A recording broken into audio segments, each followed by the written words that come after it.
Class 9 math का exercise 1.5 start करने वाले हैं। क्वेश्चन नंबर 1 में कह रहे हैं कि बताइए नीचे दी गई संख्याओं में कौन कौन परिमेय हैं और कौन कौन अपरिमेय हैं। ठीक है, यहाँ पर आपको 5 क्वेश्चन दिए गए हैं क्वेश्चन नंबर 1 में। इसमें से आपको बताना है कि इनमें से कौन सा संख्या परिमेय है, कौन सा संख्या अपरिमेय है। तो यहाँ पर मैंने क्वेश्चन को लिख लिया है। पहला क्वेश्चन है 2 माइनस √3। ठीक है, तो इसमें आपको ये बताना है कि ये दोनों संख्या जो है ये दोनों मिलकर परिमेय है या फिर अपरिमेय। देखिए यहाँ पर 2 में से √3 को माइनस करना है। तो √2 क्या है, √2 है परिमेय संख्या। टू जो है ये परिमेय संख्या है, 2 परिमेय संख्या है और √3 ये अपरिमेय संख्या है। तो जब भी हम परिमेय में से अपरिमेय को माइनस करेंगे तो हमारा क्या आएगा, अपरिमेय आएगा। ठीक है, तो इसलिए 2 माइनस √3 ये एक अपरिमेय संख्या है। नेक्स्ट है 3 प्लस √23 माइनस √23। ठीक है, यहाँ पर हम इसको क्या करेंगे, देखिए ये 3 प्लस √23 है और ये माइनस √23। तो ये जो √23 है एक प्लस में है और एक माइनस में है, तो ये दोनों कैंसिल हो जाएगा और आपका बच जाएगा 3। तो 3 क्या है, ये परिमेय संख्या है। 3 परिमेय संख्या है। ठीक है, यानी कि ये पूरा का पूरा क्या हो गया, ये परिमेय संख्या हो गया। इसको सॉल्व करने के बाद हमारा परिमेय संख्या आया। नेक्स्ट है 2√7 बाय 7√7। तो यहाँ पर क्या है, 2√7 का मतलब क्या हो गया, 2 इंटू √7 और 7 इंटू √7। तो √7 और √7 ये कैंसिल हो गया, आपका बच गया 2/7। 2/7 एक परिमेय संख्या है। 1/√2 ये एक अपरिमेय संख्या है। क्यों, देखिए एक जो है ये परिमेय संख्या है और √2 ये एक अपरिमेय संख्या है। तो जब भी हम परिमेय संख्या में अपरिमेय संख्या से भाग देंगे तो हमारा क्या आएगा, अपरिमेय संख्या आएगा। इसलिए 1/√2 ये एक अपरिमेय संख्या है। 2 पाई, तो हम सबने पढ़ रखा है कि पाई एक अपरिमेय संख्या है। ठीक है, पाई का जो वैल्यू होता है वो अपरिमेय होता है। पाई एक अपरिमेय संख्या है। 2 पाई का मतलब हो गया 2 इंटू पाई। तो ये एक परिमेय संख्या है, 2 परिमेय संख्या है, पाई अपरिमेय संख्या है। तो जब भी हम परिमेय संख्या में अपरिमेय संख्या से गुना करते हैं तो उसका गुणनफल जो होता है वो अपरिमेय होता है। यानी कि परिमेय संख्या में जब हम अपरिमेय संख्या का गुना करते हैं तो उसका रिजल्ट क्या आता है, अपरिमेय संख्या।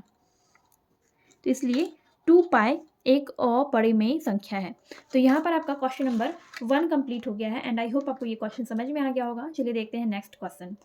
एक्सरसाइज 1.5 का सेकंड क्वेश्चन है, निम्नलिखित व्यंजकों में से प्रत्येक व्यंजक को सरल कीजिए। क्वेश्चन नंबर फर्स्ट से क्वेश्चन नंबर 4 तक है।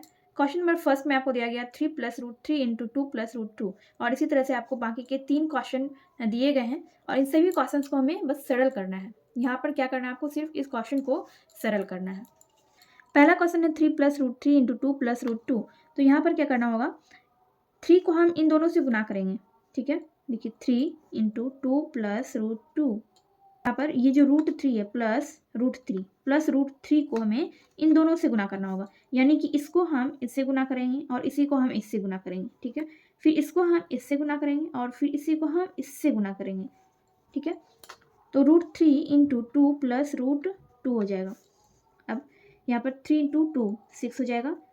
फिर यहाँ पे प्लस और ये प्लस होगा, 3 इंटू √2 कितना हो जाएगा, 3√2। यहाँ भी प्लस है, यहाँ भी प्लस है, तो प्लस होगा और √3 और √2 इन दोनों को गुना करने पे हो जाएगा 2√3। फिर ये प्लस और प्लस प्लस, फिर √3 एंड √2 कितना हो जाएगा, √3 एंड √2 हो जाएगा आपका √6। 3 इंटू 2 6 हो जाएगा और ये रूट है तो रूट हो जाएगा। तो यही हो जाएगा आपका आंसर। नेक्स्ट है 3 प्लस √3 इंटू 3 माइनस √3। यहाँ पर आप इसको ध्यान से देखेंगे तो आपको समझ में आएगा कि ये a प्लस बी और a माइनस बी है। ठीक है, और a plus b into a minus b होता है a² माइनस b²। ठीक है, आपको ये पता होगा कि a plus b into a minus b equal to a² minus b² होता है। तो यहाँ पर हमें क्या करना होगा, a² माइनस b², ये क्या है, a प्लस बी और a माइनस बी है।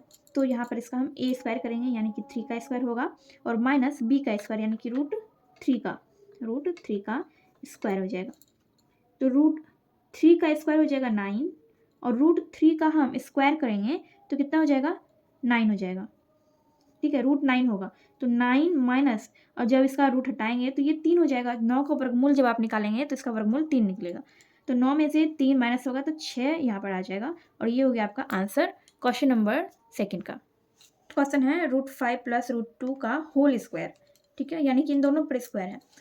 इसको जब आप ध्यान से देखेंगे तो ये भी एक फॉर्मूले पर है, a + b के होल स्क्वायर वाले फॉर्मूले पे इसको हम सॉल्व करेंगे। तो a + b का होल स्क्वायर इक्वल टू होता है a² + b² + 2ab। तो यहाँ पर हमें वही करना होगा, a का स्क्वायर करेंगे यानी कि √5 का स्क्वायर एंड प्लस b का स्क्वायर यानी कि √2 का square and plus 2ab, 2 into a है √5 एंड b क्या है √2। ठीक है, इंटू का मतलब हो गया यहाँ पर गुना। तो √5 का स्क्वायर करेंगे तो इसका स्क्वायर करने पे √25 होगा।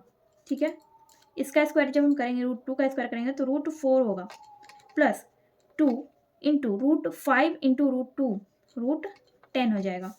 अब यहाँ पर 25 का जब हम स्क्वायर करेंगे तो 5 आएगा, और 25 का यानी कि वर्गमूल जब आप निकालेंगे तो इसका हो जाएगा 5, 4 का हो जाएगा 2 और प्लस 2 √10, इसी को ऐड कर देंगे।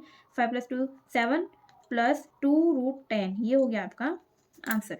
बहुत ही आसान सा क्वेश्चन था। चलिए देखते हैं नेक्स्ट क्वेश्चन। नेक्स्ट है √5 - √2 एंड √5 + √2। तो ये कौन से फॉर्मूले पे है, ये है a - b and a + b। तो इसका क्या होता है, a² - b² होता है। ठीक है, तो यहाँ पर हमें a² करना होगा, a है √5 तो √5 का स्क्वायर करेंगे माइनस b² यानी कि √2 का स्क्वायर करेंगे तो √5 का स्क्वायर हो जाएगा √25 माइनस √2 का स्क्वायर हो जाएगा √4, और इसका वर्गमूल जब हम निकालेंगे कितना हो जाएगा 5 और √4 का हो जाएगा 2 इक्वल टू 3। ये हो गया आपका आंसर। क्वेश्चन नंबर 2 आपका यहाँ पर कंप्लीट हो गया है। चलिए हम देखते हैं नेक्स्ट क्वेश्चन। क्वेश्चन नंबर 3 में है, आपको याद होगा कि पाई को एक वृत्त की परिधि को मान लीजिए c और उसके व्यास मान लीजिए d, यानी कि परिधि को हमने c मान लिया और व्यास को हमने d मान लिया, के अनुपात से परिभाषित किया जाता है, अर्थात पाई = c/d है। इस तथ्य का अंतर विरोध करता हुआ प्रतीत होता है कि पाई अपरिमेय है। इस अंतर विरोध का निराकरण आप किस प्रकार करेंगे। देखिए, इस क्वेश्चन को पहले हम समझते हैं। ये क्वेश्चन में जो कह रहा है हम वैसे ही यहाँ पर पहले फिगर बना लेंगे। क्वेश्चन में क्या कह रहे हैं, पहले तो हम एक वृत्त बना लेते हैं। ये हमने एक वृत्त बना लिया छोटा सा। ठीक है, ये वृत्त हमने हाथ से इस तरह से बना लिया, और वृत्त में क्या होता है, केंद्र बिंदु होता है, ये केंद्र है। और वृत्त का जो यहाँ से यहाँ तक का जो माप होता है वो क्या कहलाता है, वो व्यास कहलाता है। ठीक है, जिसको हम डायमीटर कहते हैं, इंग्लिश में हिंदी में हम इसको व्यास कहते हैं। और ये जो वृत्त का पूरा माप होता है, यानी कि चारों तरफ का जो माप होता है, उसको क्या कहते हैं, परिमाप कहते हैं या फिर परिधि कहते हैं। ठीक है, इतना आप समझ गए। तो पाई जो होता है, पाई क्या होता है, तो पाई इक्वल टू क्या होता है, परिधि बटा व्यास होता है। क्या कह रहा है क्वेश्चन में कि पाई को एक वृत्त की परिधि और उसके व्यास के अनुपात से परिभाषित किया जाता है। यानी पाई जो होता है वो परिधि, और परिधि मतलब कितना हो गया, परिधि आपका हो गया c और व्यास हो गया आपका d। तो पाई जो होता है वो परिधि और व्यास का क्या होता है, अनुपात होता है। यही क्वेश्चन में कह रहे हैं। तो जब पाई परिधि और व्यास का अनुपात होता है तो पाई को हम इस तरह लिख सकते हैं c/d। लेकिन यहाँ पर हमने इसको c/d लिखा। c/d का मतलब तो क्या हो गया, ये तो p/q के रूप में लिखा हुआ है, और हम लोग जानते हैं कि जब भी हम किसी संख्या को p/q के रूप में लिखते हैं तो वो कैसा संख्या होता है, वो परिमेय संख्या होता है। लेकिन एक तरफ हम लोगों को ये भी पता है कि पाई परिमेय संख्या नहीं है, पाई क्या है, अपरिमेय संख्या है। ठीक है, यहाँ तक अभी हम क्वेश्चन ही समझ रहे हैं कि ऐसे ऐसे होता है, पाई अपरिमेय होता है और जिसे हम p/q के रूप में लिखते हैं वो परिमेय संख्या होता है। इतना हम लोगों को पहले से ही पता है। तो अब क्वेश्चन में आपसे ये पूछ रहा है कि इस तथ्य का अंतर विरोध करता हुआ प्रतीत होता है कि पाई अपरिमेय है। ठीक है, मतलब क्या कह रहा है कि पाई तो अपरिमेय होता है, लेकिन उसको यहाँ पर, लेकिन पाई परिधि और व्यास का अनुपात होता है, यानी कि पाई बराबर c/d हो गया। लेकिन c/d यानी कि ये तो p/q के रूप में है, यानी कि ये तो परिमेय संख्या हो गया। तो जब पाई अपरिमेय संख्या है तो पाई कैसे परिधि और व्यास का अनुपात होगा, तो इस तथ्य का अंतर विरोध आप कैसे करेंगे। ठीक है, यह चीज आपको बोल रहा है। कि हमने वृत्त की परिधि को मापा, वृत्त की परिधि को हमने मापा तो कितना निकला, 3.1 या 3.2 कुछ भी लिख सकते हैं। तो मान लीजिए कि ये इतना निकला। तो हम जो ये मापते हैं, ये हम किससे मापते हैं? स्केल की सहायता से ही मापेंगे, ठीक है। इसकी परिधि को डिवाइडर और स्केल की सहायता से मापेंगे। तो किसी भी तरह से मापेंगे तो उसमें क्या होगा, आपका निकटतम मान बताया जाता है, ठीक है। मतलब आपने किसी भी रेखा को, मान लीजिए कि आपने इसी को मापा, तो मान लीजिए कि आप स्केल से मापते हैं, तो स्केल से आपको सिर्फ उसका निकटतम मान बताया जाता है, एग्जैक्ट मान आपको उसका नहीं बताया जाता है। यानी स्केल में आपको जितना दिखता है आप वही चीज़ अपने कॉपी में नोट करेंगे। तो वही चीज़ है कि यहाँ पे निकटतम मान बताया जाता है, वो एग्जैक्ट मान नहीं होता है, ठीक है। जैसे कि पाई जो है, देखिए पाई का वैल्यू निकाला गया है परिधि में व्यास से भाग देने पे। परिधि क्या होता है? पाई जो होता है वो परिधि और व्यास का अनुपात होता है। तो पाई का जो वैल्यू निकाला गया, कैसे निकाला गया? परिधि में व्यास से भाग देने पर ही वैल्यू निकाला गया, और ये बहुत अंकों तक, करोड़ों अंकों तक इसका वैल्यू निकाला गया है। क्या है? पाई एक अपरिमेय संख्या है, ठीक है। जैसे स्केल की सहायता से मापने पे मान लीजिए इतना बताता है, लेकिन इसका एग्जैक्ट मान कुछ भी हो सकता है। मान लीजिए कि 3.1001, इस तरह से इसका मान कुछ भी हो सकता है, लेकिन स्केल से हमें इतना ही माप मालूम होता है, मतलब इसका निकटतम माप ही मालूम होता है। तो इसलिए ये हम क्या कह सकते हैं कि पाई जो है वो अपरिमेय है। ये अनुपात यहाँ पर बता रहा है, परिधि और व्यास का अनुपात, वो भी असल में हम जो P/Q के रूप में लिखते हैं वो भी हमारा अपरिमेय ही होता है, ठीक है। लेकिन क्योंकि उसका हमें एग्जैक्ट मान पता नहीं होता है, इसलिए हम उसको क्या मान लेते हैं? P/Q के रूप में हम इसको लिख देते हैं। 3 मापते हैं स्केल की सहायता से, उसको हम इस तरह से परिमेय संख्या के रूप में लिख देते हैं, लेकिन असल में क्या होता है? अपरिमेय संख्या होता है, जिसका मान हमें स्केल की सहायता से मालूम नहीं चल पाता। तो इसलिए क्या है? पाई अपरिमेय है, और इसका जो ये वैल्यू निकलता है C/D का, ये भी अपरिमेय है, ठीक है। आई होप आपको ये क्वेश्चन समझ में आ गया होगा। एंड इस टाइप का क्वेश्चन आपको एग्जाम में नहीं पूछा जाएगा, तो आपको ज़्यादा टेंशन लेने की भी जरूरत नहीं है। फिर भी मैंने यहाँ पे आपको बता दिया। अब हम नेक्स्ट क्वेश्चन देखेंगे, क्वेश्चन नंबर 4।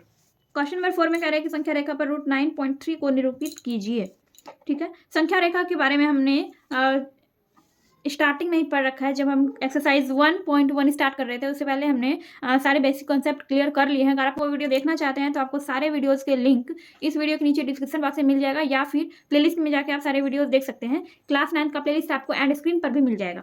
तो संख्या रेखा पर हमें √9.3 को हमें निरूपित करना, दिखाना है कि संख्या रेखा पर √9.3 कहाँ पर आएगा।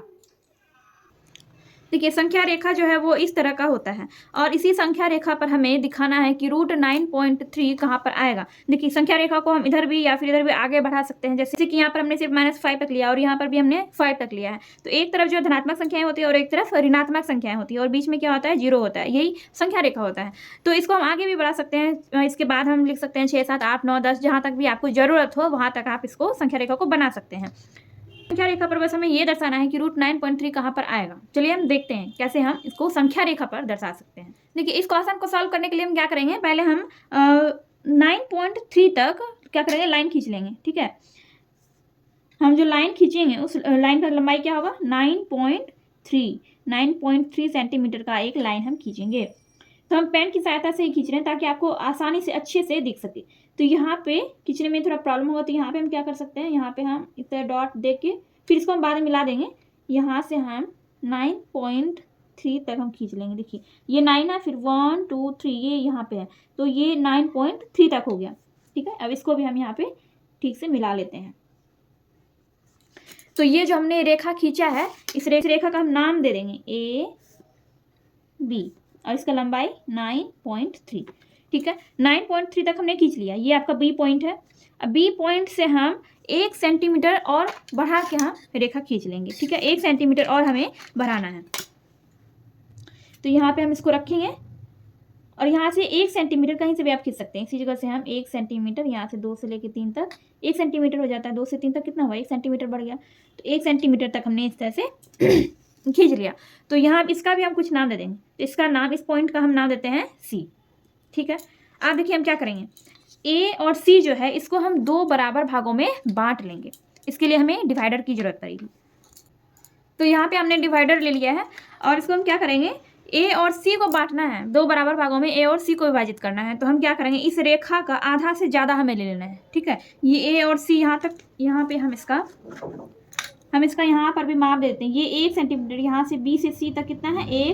B से C तक 1 सेंटीमीटर है, 1 सेंटीमीटर, ठीक है। बी से सी तक का लंबाई 1 सेंटीमीटर है और यहाँ से ए से बी तक का लंबाई कितना है 9.3 सेंटीमीटर।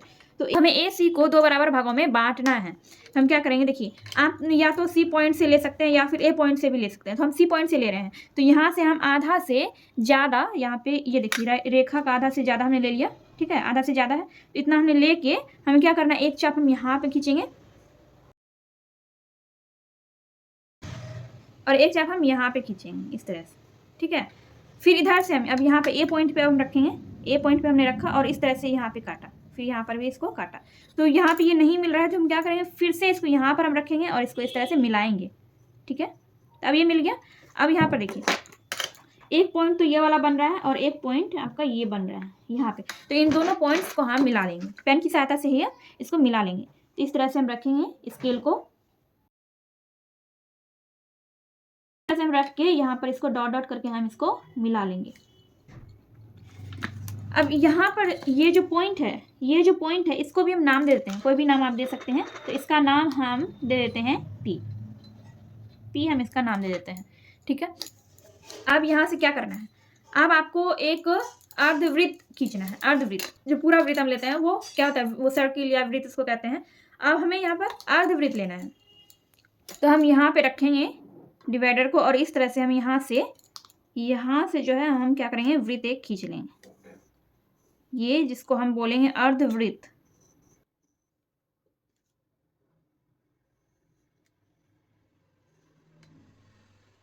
तो यहाँ पर हमने अर्धवृत्त खींच लिया, ठीक है, ये अर्धवृत्त है। अब हम यहाँ पे क्या करेंगे, जो बी पॉइंट है इस पे हम 90 डिग्री का कोण बनाएंगे। 90 डिग्री का कोण आप चांद की सहायता से बना सकते हैं या फिर इस डिवाइडर की सहायता से भी बना सकते हैं। तो हम डिवाइडर की सहायता से ही बना रहे हैं, बहुत आसान है। तो इसको हम रखेंगे यहाँ पर बी पॉइंट पे, ठीक है, बी पॉइंट पे हम रखेंगे और इस तरह से हम चाप को घुमाएंगे, इस तरह से आप इसको खींचेंगे, ठीक है। फिर इसको हम क्या करेंगे, यहाँ पर रखेंगे, इस वाले पॉइंट पर रखेंगे और यहाँ पर काट देंगे, तो ये 60 डिग्री का आपका बन जाता है। फिर यहाँ पे 60 डिग्री पे रख के फिर हम एक बार काटेंगे, तो क्या था, यहाँ पर रख के 120 डिग्री का कोण बना लिया और इसको हमने आगे बढ़ा दिया। अब हम इसको यहाँ पर रखेंगे, डिवाइडर को हम यहाँ पर रखेंगे, यहाँ पे रख के इसको हम इस तरह से काटेंगे। आप लोग 9th क्लास में हैं तो आई होप आप लोगों को 90 डिग्री का कोण बनाना आता होगा। तो इस तरह से हम यहाँ पर क्या करें, 90 डिग्री का कोण बना रहे हैं, तो इसको हम क्या करेंगे, मिला देंगे, ठीक है। तो यहाँ पर हम क्या करेंगे, इन दोनों को इस तरह से हम मिला देंगे। ये जो है ये आपका बन गया 90 डिग्री का कोण, ये आपका 90 डिग्री का कोण बन गया। तो इतना हमने कर लिया। अब यहाँ पर हम क्या करेंगे, इसको हम इस वाले लाइन को थोड़ा आगे बढ़ा देंगे। इसको आप पेन की सहायता से भी बढ़ा सकते हैं या पेंसिल की सहायता से भी बढ़ा सकते हैं। तो हमने लाइन को पेन की सहायता से खींचा है तो इसलिए हम इसको पेन की सहायता से थोड़ा सा आगे हम इसको बढ़ा लेंगे।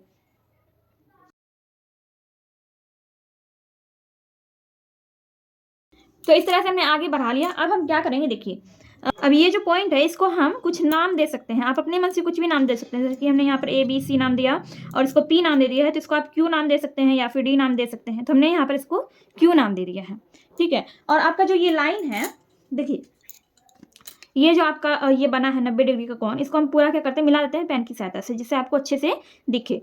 तो इसको हम पूरा इस तरह से मिला देते हैं। तो यहीं पे आपका क्या हो रहा है, तो यहीं पे आपका आ रहा है √9.3, जो कि आपको संख्या रेखा पर निरूपित करना था, ठीक है। लेकिन हमें इसको अभी भी संख्या रेखा पर दर्शाना है, तो हमने यहाँ पर लाइन खींचा। अब इस पर हम दर्शाएंगे कि √9.3 कहाँ पर आएगा। तो उसके लिए हम क्या करेंगे, देखिए ये जो B और Q जो है आपका, इसको हम माप लेंगे, ठीक है। यहाँ से लेके यहाँ तक हमने क्या किया, इसको माप लिया। अब हम यहीं पर रख कर एक चाप खींचेंगे। इस तरह से हमने एक चाप, यहाँ से हमने इस तरह से एक चाप खींच दिया, ठीक है। ये जो हमने चाप खींचा, अब ये जो यहाँ पर काट रहा है, यहाँ पे जो कट रहा है ये वाला जो पॉइंट है, इसको भी आप कुछ नाम दे सकते हैं, PQR यहाँ पे नाम दे सकते हैं आप इसका। तो ये जो पॉइंट है यही है आपका 9.3 √9.3 आपका यहीं पे आएगा। यहाँ पे जो है ये जहाँ पे B है, ये आप इसको यहाँ पर 0 मान सकते हैं और फिर यहाँ पर 1 और उसके बाद यहाँ पर इधर क्या आएगा, इधर आएगा आपका √9.3। तो संख्या रेखा पर आप इसी तरह से निरूपित करेंगे, ठीक है। आई होप आपको समझ में आ गया होगा कि हमने किस तरह से संख्या रेखा पर √9.3 को निरूपित किया है। आपका क्वेश्चन नंबर 4 भी कंप्लीट हो गया है। चलिए हम देखते हैं एक्सरसाइज 1.5 का लास्ट क्वेश्चन। क्वेश्चन नंबर 5 में कह रहा है कि निम्नलिखित के हरों का परिमेयीकरण कीजिए। ठीक है, यहाँ पर आपको 4 क्वेश्चन दिया गया है और कह रहा है कि हरों का परिमेयीकरण कीजिए। यहाँ पर जितना भी क्वेश्चन दिया गया इन सब के हर का परिमेयीकरण करना है। तो 5 नंबर का पहला क्वेश्चन है 1/√7। तो हर का परिमेयीकरण करना है तो कैसे करेंगे, देखिए यहाँ पर पहले जैसे क्वेश्चन को हमने यहाँ पर लिख दिया। ठीक है, हर ये है, ऊपर वाला जो है ये अंश कहलाता है और नीचे वाला क्या कहलाता है, हर कहलाता है। ठीक है, अच्छा फिर से हम इसको यहाँ पर लिखते हैं क्योंकि हमने यहाँ पर ये अंश और हर यहाँ पर लिख दिया आपको समझाने के लिए। तो ऊपर वाला अंश कहलाता है और नीचे वाला हर कहलाता है। तो ये जो नीचे वाला जो हर है, ये हर से ही हम ऊपर नीचे गुना करेंगे। ऊपर में भी यही चीज़ लिखेंगे और नीचे में भी यही चीज़ लिखेंगे। अब ऊपर और नीचे गुना कर देंगे, जैसे कि 1 को √7 से गुना करेंगे तो आपका √7 ही हो जाएगा। और फिर √7 और √7 को गुना करेंगे। देखिए √7 और √7 को जब आप गुना करिएगा तो आपका हो जाएगा √49 और 49 का जब आप वर्गमूल निकालिएगा तो आपका हो जाएगा 7। तो नीचे में क्या आएगा, नीचे में 7 हो जाएगा आपका। डायरेक्ट हमने 7 लिख दिया। आपको मैंने समझा दिया कि ये √7 और √7 को मल्टीप्लाई करने से √49 होगा और उसका जब आप रूट निकालिएगा तो आपका कितना होगा, 7 हो जाएगा।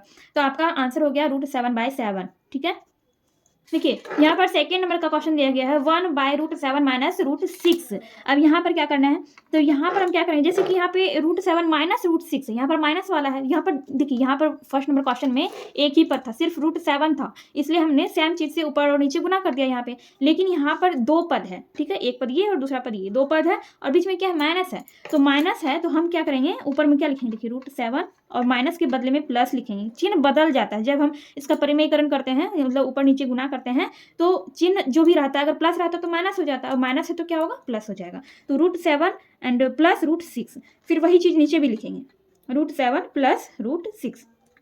अब गुना करेंगे इसको हम, तो 1 को हम इससे गुना करेंगे √7 प्लस √6 से, तो गुना करके वही हो जाएगा √7 प्लस √6, ये हो जाएगा। और इसको हम गुना करेंगे, देखिए ये जो है इसको हम a मान सकते हैं और इसको b मान सकते हैं। इसको a और इसको b मान सकते हैं। ये a हो गया, ये b हो गया, फिर ये भी a हो गया और ये भी b हो गया। यानी कि ये हो गया आपका a प्लस बी और ये a माइनस बी और a प्लस बी। इसका क्या फॉर्मूला होता है,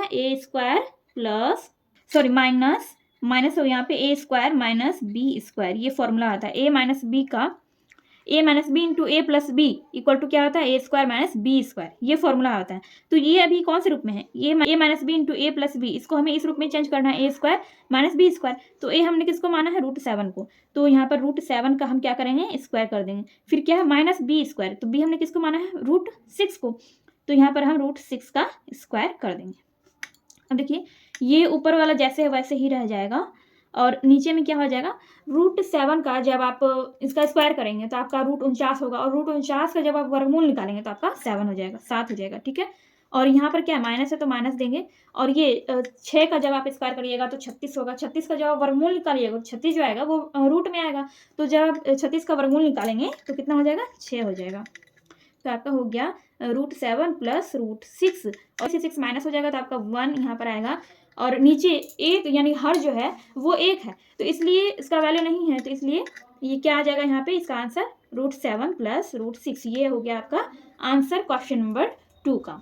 तो यहाँ पे आपका क्वेश्चन नंबर 5 का 1 और 2 नंबर का कंप्लीट हो गया है। क्वेश्चन है यहाँ पर 1/√5 प्लस √2, तो ये भी क्वेश्चन नंबर 2 के तरह ही है। इसको हम क्या करेंगे, ये ऊपर वाला अंश और नीचे वाला हर है, तो हर को तो नीचे वाले से हम क्या करेंगे, गुना कर देंगे। बस यहाँ पर प्लस का चिन्ह है तो दोनों जगह माइनस का चिन्ह होगा, तो गुना √5 माइनस √2 ऐसे हो जाएगा। फिर नीचे भी √5 माइनस √2 ऐसे हो जाएगा, क्योंकि यहाँ पे प्लस का चिन्ह था इसलिए यहाँ पर दोनों जगह जो हमने गुना किया ये माइनस का चिन्ह आएगा, चिन्ह बदल जाता है। तो अब इन सबको हम गुना कर देंगे, एक को हम इससे गुना करेंगे, कितना होगा, तो उतना ही आएगा √5 माइनस √2। ठीक है, जब हम किसी भी संख्या को 1 से गुना करते हैं तो उतना ही आता है और फिर हम इन दोनों को गुना करेंगे तो यहाँ पर भी वही रूल लगाएंगे। यहाँ पर है आपका a प्लस बी और यहाँ पर है आपका a माइनस बी, तो a plus b into a minus b या फिर a minus b into a plus b आपका होता है a² माइनस b², तो वही चीज़ यहाँ पर भी है। तो यहाँ पर हमने √5 को a माना है और √2 को b माना है, वैसे यहाँ पर भी है। तो a का स्क्वायर करना है, a हमने √5 को माना है तो a का स्क्वायर यानी कि √5 का स्क्वायर हो जाएगा और माइनस b² यानी कि √2 का आपका स्क्वायर हो जाएगा, हाँ √2 का स्क्वायर, तो ये हो गया। अब यहाँ पर लिखेंगे √5 माइनस √2 बाय 5, √5 का स्क्वायर करेंगे तो कितना हो जाएगा, √25, यहाँ पे हम लिख देंगे √25 एंड √2 का स्क्वायर करेंगे तो आपका हो जाएगा √4, इस तरह से हो जाएगा। और फिर आपका ये हो गया √5 माइनस √2 बाय 25 का वर्गमूल आप निकालिएगा तो आपका हो जाएगा 5 होगा आपका, ठीक है। 5 माइनस 4 का वर्गमूल कितना आ जाएगा, 2 हो जाएगा। तो √5 माइनस √2 बाय 3, ये हो गया आपका आंसर क्वेश्चन नंबर 3 का। 5 नंबर का क्वेश्चन नंबर 3 तक अभी हमने बताया। अब हम लास्ट क्वेश्चन इसका देखेंगे, क्वेश्चन नंबर 4। तो क्वेश्चन क्या है यहाँ पे, 1 बाय √7 माइनस 2। यहाँ पर इसमें दूसरे पद में रूट नहीं लगा हुआ है तो कोई दिक्कत नहीं है। यहाँ पे हम इसको गुना करने वाले हैं जैसे हम पहले क्वेश्चन नंबर 2 और 3 में हमने किया है। तो यहाँ पर हम लिखेंगे √7 प्लस 2। फिर यहाँ पर नीचे भी हम लिखेंगे √7 प्लस 2। अब इसको गुना करेंगे तो यहाँ पर हो जाएगा आपका √7 प्लस 2 और ये आपका गुना हो जाएगा a माइनस बी और a plus b, a minus b और a प्लस बी कितना हो जाएगा, a square minus b square. तो a यहाँ पर है √7 का स्क्वायर हो जाएगा, फिर यहाँ पे माइनस लगेगा और b कितना है, 2 है तो 2 का स्क्वायर हो जाएगा। फिर तो ऊपर लिखेंगे √7 प्लस 2 और नीचे 7, √7 का स्क्वायर करिएगा तो √7 का स्क्वायर करने पे हो गया आपका √49 और फिर √2 का स्क्वायर करेंगे, 2 का स्क्वायर करेंगे तो आपका हो जाएगा 4। यहाँ पर हो गया आपका √7 प्लस 2 बाय 49 का हो जाएगा आपका यहाँ पे 7 और नीचे ये 4, यानी कि आपका आंसर हो गया √7 प्लस 2 बाय 7 में से 4 माइनस हो जाएगा, आपका बच जाएगा 3। ये हो गया आपका आंसर। तो यहाँ पर आपका एक्सरसाइज 1.5 कंप्लीट हो गया है। हमने यहाँ पर एक्सरसाइज 1.5 को कंप्लीट कर लिया है एंड आई होप आपको सारा क्वेश्चन अच्छे समझ में आ गया होगा। चलिए हम मिलते हैं नेक्स्ट वीडियो में।